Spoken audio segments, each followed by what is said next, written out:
Picnic जानोसै आरो ना पिकनिक बायदि जासिगोन खानाया जोंना एकदम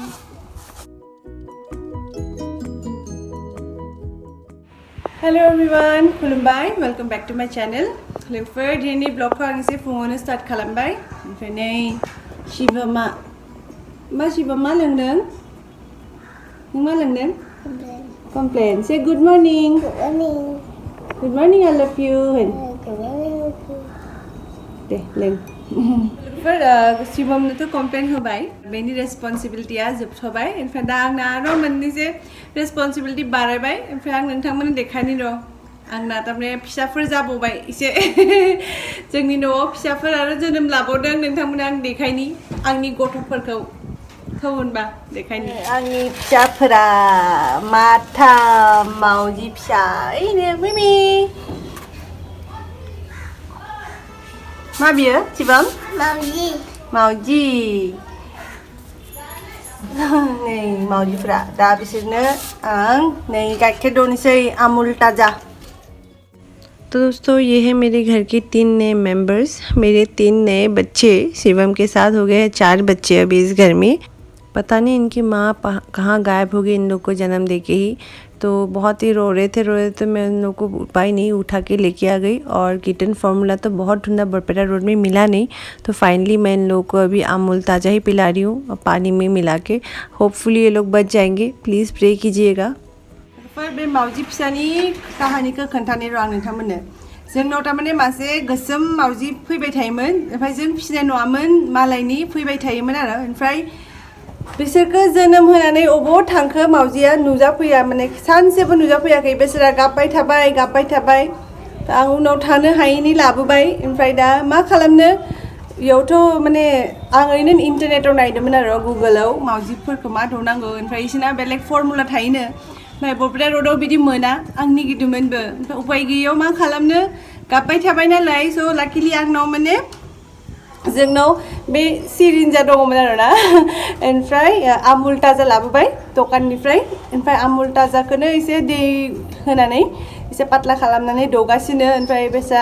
दा लोंनो रोंबाय आरो बे पाइपजोंनो स' मा जादोंमोन मासेखौ फार्स्टआव मोनग्रोदोंमोन जोंना फाख्रि दङ फाख्रि सिङाव गाबबाय थादोंमोन ओमफ्राय आरो साननै उनाव आरो मावजि फिसा गाबबाय थानाय खोनादों आरो ओमफ्राय अबाव दं बिराद निगिबाय आं ओमफ्राय निगिनायाव आरो मोनसे जोंना रुम दङ माने खाथियावनो माने बेयाव बिउटि थायोमोन ओमफ्राय बिउटिनि रुम माने बिसना सिङाव एकदम मोनसे आंना मिक्सार ग्राइन्डारनि थारमाने कार्टुना बे बक्सा थायोना बे काभारा ओमफ्राय बेनि सिङाव गाबबाय थानाय खोनानानै आं नायबाय एकदम मानै बेसेरा एकदम बाबथाबना दङ एकदम आलाय सिलाय बेसेरा ओमफ्राय बिसोरखौबो लाबोबाय दा नै जा मोजां गेलेगासिनो देखायनि र' नोंथांमोननो आङो नाय बे मानैया फार्स्टआव बे मासेखौ मोनग्रोदोंमोन ओमफ्राय बे मानैया उनाव बिसोरखौ उनाव मोनदों ओमफ्राय मासेया खिन्थु दा बै सिरिनजों गाइखेर लोंनो बिराद एक्सपार्ट जाबाय ओमफ्राय मानैया दाबो बारा मोजां रोङाखै जबरदस्ति आं दौनांगौ बिसोरखौ स' दा गाइखेर दौनोसै बिसोरनो आं आमुल ताजाखौनो बेलुन नङा बे ग्लभ्स नै मासेया बेले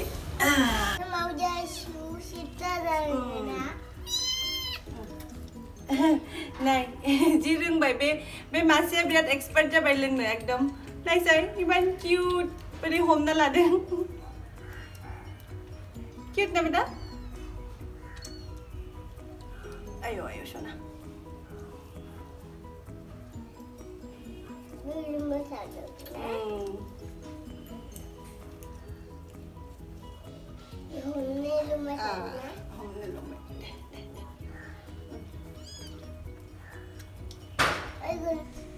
तो 3 बिल्लियों में से ये वाला बिल्ली मुझे पहले मिला ये रो रहा था पहले तो मुझे लगा कि एक ही बच्चा है तो मैं इसको लेके आई तो फर्स्ट डे से मैं इसको सिरिंज के साथ पिला रही हूँ तो ये एकदम पूरा एक्सपर्ट हो गया है। और बाकी के 2 बिल्ली मुझे 2 दिन बाद मिली बट आवाज़ आ रही थी कहाँ से मतलब रोने का तो बहुत ढूंढा फिर 2 दिन बाद मुझे और बाकी के 2 बच्चे मिले तो अभी 3 हो गए तो ये ज़्यादा एक्सपर्ट हो गया है सिरिंज के साथ पीने में और बाकी दोनों को थोड़ा सा टाइम लग रहा है धीरे धीरे करके पीते हैं वो लोग। चलो कोई नहीं आई होप ये लोग बच जाएंगे प्लीज़ प्रे कीजिएगा। माऊजी मावजि आं बिदि इमान मोजां मोना सैमाफोरखौसो मोजां मोनो बाट उपाय गैया आरोना मोजां मोनाबाबो फिसिनांबाय थिनिथ' बिदि माने नायबाय थानो हाया आलाय सिलाय स' नोंथांमोना मावजि मोजां मोनो नामा सोरबा खोन्थाहर नांगौबा आं हरगोन एड्रेसखौ खोन्थाहर सोरनो नांगौ मावजि फिसा आं नोंथांमोननो नांगौबा आं हैगोन पार्सेल कुरियर खालामनो हागोन डन्ट प्लिज बिदि खालामा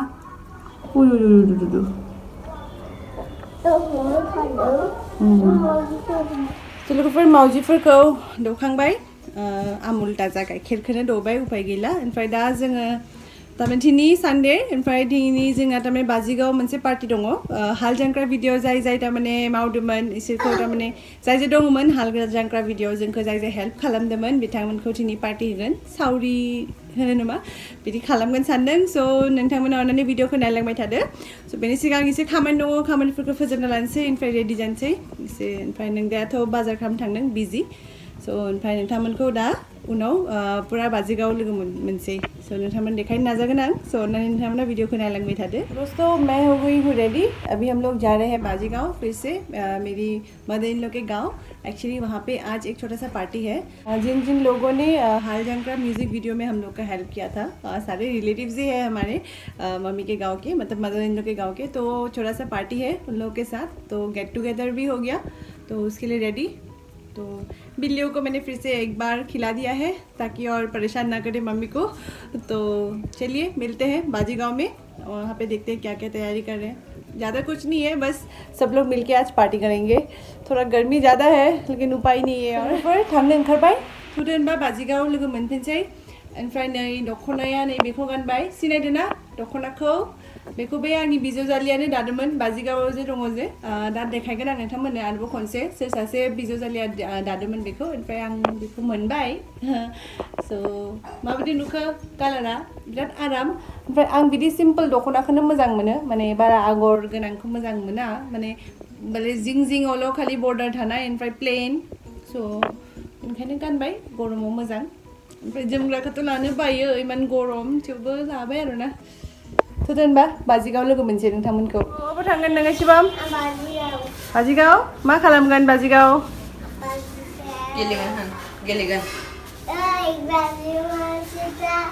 ए खर' गिदिंगोन फै Ashwin excited yes hello hello नै थांसै स्टार्ट होबाय रोडनिफ्राय माने बरपेटा रोडनिफ्राय दा थांगासिनो दं बाजिगाव तो थुदोनबा मैं मैं इधर कौन है तो नहीं हूँ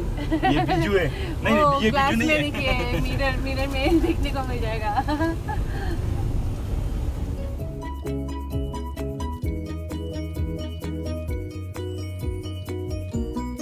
जों सफैबाय बाजिगाव ओंखारनोसै गारिनिफ्राय बा ये क्या है कोक कोक इधर कुछ और है yellow yellow I think slice yellow नहीं है रे ये ऑरेंज है ऑरेंज है हाँ ऑरेंज है येलो मुझे येलो जैसा लगा चलो ना पार्टी नी अरेंजमेंट एरेंजरा एकदम मामा संगासिनो दालि संबाय अमा मैथाना बेयाव मा दङ बेयाव ओंखाम औ बेदर संगासिनो दं अमा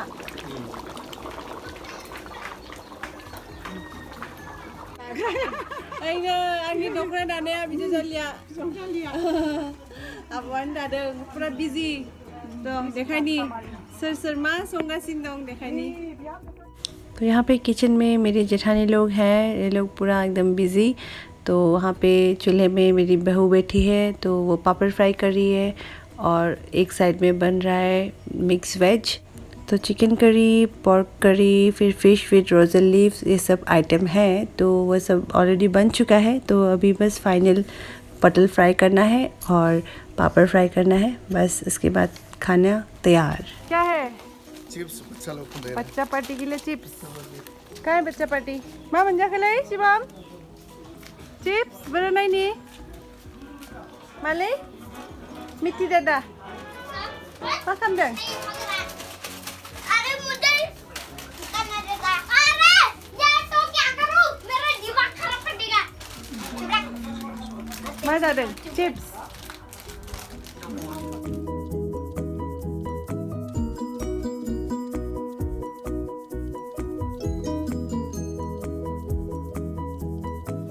एकदम बेयाव आरामथ' जायगाया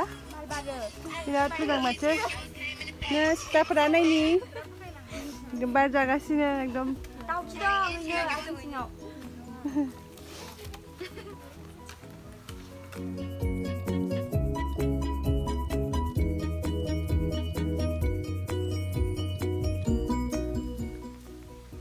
नायनि बाबुमोनखौ बार जादों नामा? बिराद गुसु नामा बेयाव? गुसु जायो मालाबा फैयो। औ हरबो थानो हायो नामा बेयाव? हागोन खोमाथ'।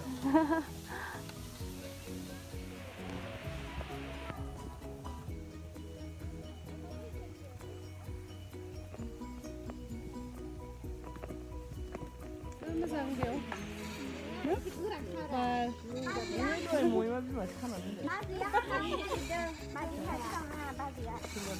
मा होनो? जानोसै आरोना पिकनिक बायदि जासिगोन खानाया जोंना एकदम गुसु गुसु मोजां जादों जायगाया खामानि मावनानै नङाबा ना तो दोस्तों छाँव ढूंढते ढूंढते हम लोग आ गए घर के एकदम पीछे की तरफ जहाँ पे बांस के पेड़ है बहुत सारे। हम लोग को बहुत ही अच्छा लगा वो जगह इसलिए सोचा थोड़ा फ़ोटो सेशन कर ले। तो फ़ोटोज़ कैसा लगा बताइएगा थोड़ा कमेंट सेक्शन में।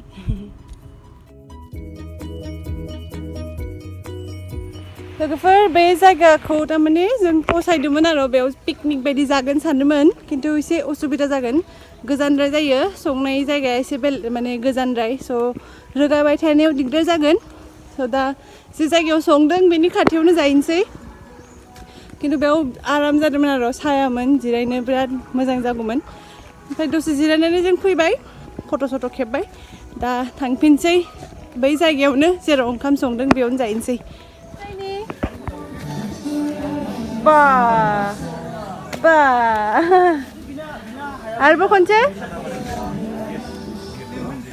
बा बा हाबाय माथो बोरो सानैबो एस एस एस हाद्दि राजा बा बा आरोबाव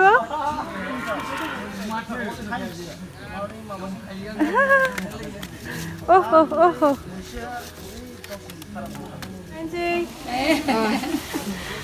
गरमा माबायदि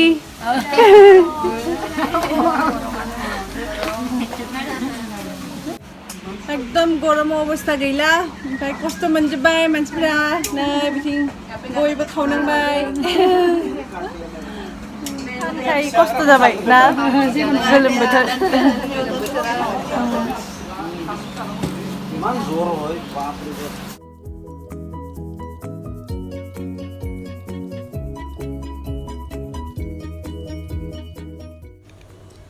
दोस्तों खाना रेडी हो चुका है तो अभी सबको सर्व कर रहे हैं बैच बाय बैच अभी एक एक करके सब लोग खाएंगे। आज गर्मी थोड़ा ज़्यादा है लेकिन लकीली जहाँ पे सिटिंग अरेंजमेंट किया है वहाँ पे छाँव है तो इतना गर्मी नहीं लगना चाहिए। गोथाव जादोंना जायाखै आसिन? आं जाथ'वाखैनो र' दासो जाना नायनि माबोरै जायोबा। जानायाथ' जाबाय खिन्थु पात्ता मोनस्लाबाखै आरो नंगौ उखैनानै जानाय नामा? जादों नालाय नै बिथिं एकदम एक्टराबो बिराद बिजि बिराद खामानि मावबाय आरोना बिराद सार्भ खालामबाय मानसिफोरखौ जाय जाय खस्थ' मावदों ओमफ्राय दिनै एकदम गावहा एकदम बयनोबो अमा बेदर रानगासिनो आरो दा माबायदि जाखो ओंख्रिफोरा थावदोंना थावाखै थावदों अबे मोनसेया थावदों थावसिनदों गासिबो